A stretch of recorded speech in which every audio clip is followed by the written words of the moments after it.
that broke in just the last few moments, it's been confirmed that King Charles's coronation will be held on the 6th of May next year, and the Queen Consort Camilla will be officially crowned alongside him. Joining me to go through the details, talkTV's royal editor, Sarah Hewson. Hello there. Hello, evening to you. So this is exciting news. We now have the date. We've got a date. Yes. We were talking about it yesterday, what the coronation was going to look like. We now know when it is. May the 6th, 2023, and it is going to take place in Westminster Abbey. That is a tradition for coronations dating back 900 years. The ceremony will be conducted by the Archbishop of Canterbury, as it has been since 1066. It is going to be a ceremony rooted in traditions, long-standing traditions, but also reflecting the monarch's role today and looking ahead to the future, we're told by the palace.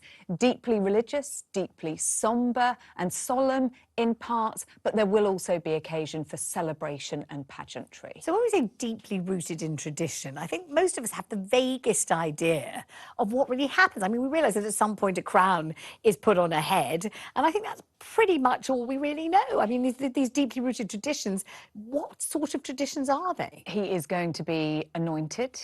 He is going to be blessed. So anointed means with oil, right? With oil. Yes. He will be presented with the orb, the coronation ring, the sceptre, the instruments of state, and he will be crowned and that will be a very, very symbolic moment when we first see him with that crown on his head.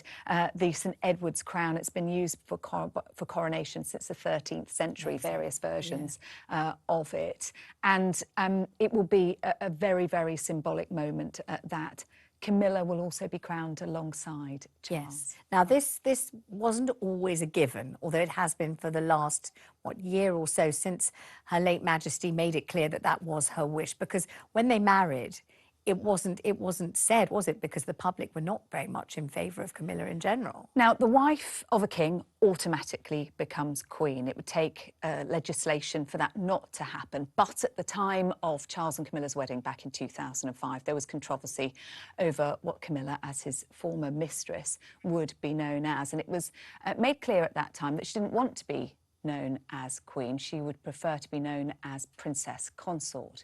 Earlier this year, on the eve of her Platinum Jubilee in February, the Queen let it be known that it was her sincere wish that Camilla would be known as Queen Consort. Right. She sort of put that in place, So put these wheels in motion. Let me ask you then, how would that have come about? It wouldn't have been that the Queen just woke up one morning and thought, I think I'll do this, I think I'll just enshrine Camilla's role finally and fully so there'll be no dispute over it. It must have been brewing and there must have been endless consultation about this. This has been a long-running process in order to increase public acceptance of Camilla as Charles's wife and the future Queen, because that is who she is now, our Queen. And we've seen a huge rehabilitation of her image over recent years. And what the Queen was doing then was ensuring that everything was in place to ensure a smooth succession for Charles, so that we're not having this debate now over what is she going to be called. That was done. It was given the Queen's blessing. She said, this is what I want.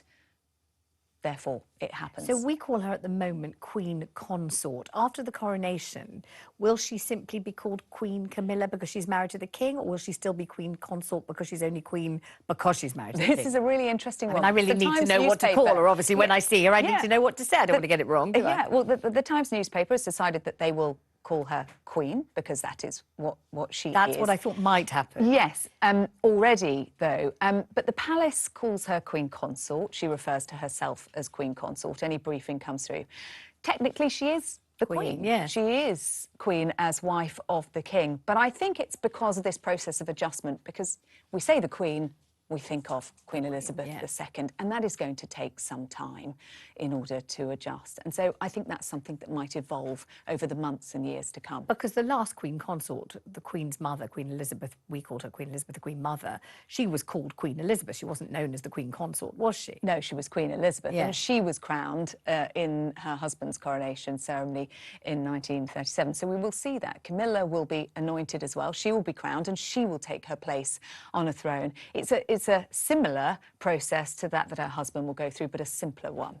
Do you think that as a country we're going to find it enormously emotional, as many of us did when the Queen died, and at the funeral and the cortege. People found themselves crying at all hours of the day and night. People said we just didn't know what to do with ourselves. Do you think we will find this spiritually moving and emotional too? It's going to be very significant for everybody, isn't it? It is very significant, but the sadness of the loss of the Queen will have faded by that point. 8 months between the death of the Queen and the coronation.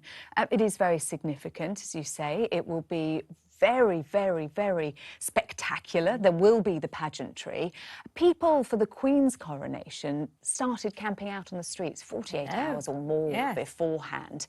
This is taking place on a Saturday, Vanessa. So does that mean we don't get a bank holiday? Well, that would be a shame. Well, we've asked the palace, we've asked the government as well. No confirmation on what that might mean yet. May the 6th comes at the end of the week, the early May bank holiday. So I wonder whether there might be potential for that May bank holiday to move to the Friday. We saw precedent for that during the Platinum Jubilee, didn't we, with the end of May bank holiday moving to give us 2 days off. It could be that that moves to the Friday to allow people to gather and have their own celebrations around the coronation. Who knows? But no guarantees on a bank holiday. The other thing about the date, it is Archie, Meghan and Harry's son's birthday, 4th birthday, on the date of the coronation. Okay.